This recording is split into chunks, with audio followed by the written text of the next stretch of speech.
ನಮಸ್ಕಾರ. ಇವತ್ತು ಇಡೀ ದೇಶ ಡಿಜಿಟಲ್ ಇಂಡಿಯಾ ಅಭಿವೃದ್ಧಿ ಅಂತ ಮುನ್ನುಗ್ತಾ ಇದೆ. ಆದರೆ ಒಮ್ಮೆ ಈ ದೃಶ್ಯವನ್ನು ನೋಡಿ, ಶಾಕ್ ಆಗಬೇಡಿ. ಇದು ಯಾವುದೋ ಹಳ್ಳದ ದೃಶ್ಯ ಅಲ್ಲ. ಇದು ನಮ್ಮ ಚಿಕ್ಕಮಗಳೂರು ಜಿಲ್ಲೆಯ ಕೊಪ್ಪ ತಾಲೂಕಿನ ಮಾಲ್ಗಾರು ಅಂತ ಒಂದು ಹಳ್ಳಿ ಇದೆ. ಆ ಹಳ್ಳಿಯ ಮುಖ್ಯ ರಸ್ತೆ ಇದು. ಕಳೆದ ಬಾರಿ ಬಾಲಕಿ ಒಬ್ಬಳು ಪ್ರಧಾನಿಗೆ ಪತ್ರ ಬರೆದಿದ್ಲು. ಅದೇ ರಸ್ತೆನೇ ಇದು.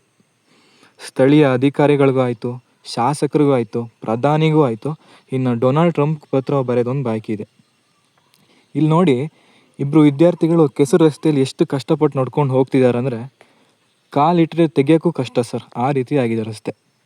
ಶಾಲೆಗೆ ಹೋಗಿ ದೇಶದ ಭವಿಷ್ಯ ಆಗಬೇಕಾದ ಈ ಪುಟ್ಟ ಮಕ್ಕಳು ಕೈಯಲ್ಲಿ ಚಪ್ಪಲಿ ಹಿಡ್ಕೊಂಡು ಈ ಕೆಸರು ರಸ್ತೆಯಲ್ಲಿ ಸರ್ಕಸ್ ಮಾಡ್ತಿದ್ದಾರೆ. ಇದು ಒಂದೆರಡು ದಿನದಲ್ಲ ಬಿಡಿ, ಪ್ರತಿ ಮಳೆಗಾಲದಲ್ಲೂ ಇದೇ ಸ್ಥಿತಿನೇ ನಮ್ಮೂರಲ್ಲಿ. ನಮ್ಮೂರಿನ ಜನರೇನು ದೇಶದ ಪ್ರಜೆಗಳಲ್ವಾ? ಅಥವಾ ನಾವು ಟ್ಯಾಕ್ಸ್ ಕಟ್ತಾ ಇಲ್ವ ಎಲ್ಲರೂ ಥರ? ನಮ್ಮ ಮಕ್ಕಳಿಗೆ ಕನಿಷ್ಠ ನಡೆದಾಡಲು ಒಂದು ಒಳ್ಳೆ ರಸ್ತೆ ಕೊಡೋ ಯೋಗ್ಯತೆಯು ನಮ್ಮ ವ್ಯವಸ್ಥೆಗಿಲ್ವಾ ಸರ್?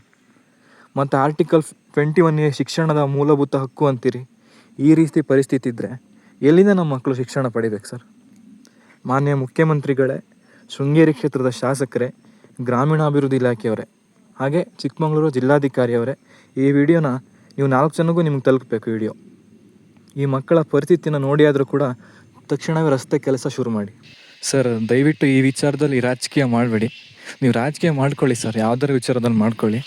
ಸಣ್ಣ ಪುಟ್ಟ ಮಕ್ಕಳಿದ್ದಾರೆ, ಪ್ರತಿನಿತ್ಯ ಶಾಲೆಗೆ ಇದೇ ರಸ್ತೆಯಲ್ಲಿ ಹೋಗಬೇಕು. ಟೀಚರ್ ಆದವರು ಕೂಡ ಇದೇ ರಸ್ತೆಯಲ್ಲೇ ಬರಬೇಕು. ಹೆಂಗೆ ಸರ್ ಬರ್ತಾರೆ ಟೀಚರ್ ಆದವರು ಪಾಠ ಮಾಡೋಕ್ಕೆ? ನಡ್ಕೊಂಡು ಹೋಗೋಕ್ಕೆ ಆಗ್ತಿಲ್ಲ, ಹಳ್ಳ ಥರ ಆಗಿದೆ ರಸ್ತೆ ಅಂದರೆ.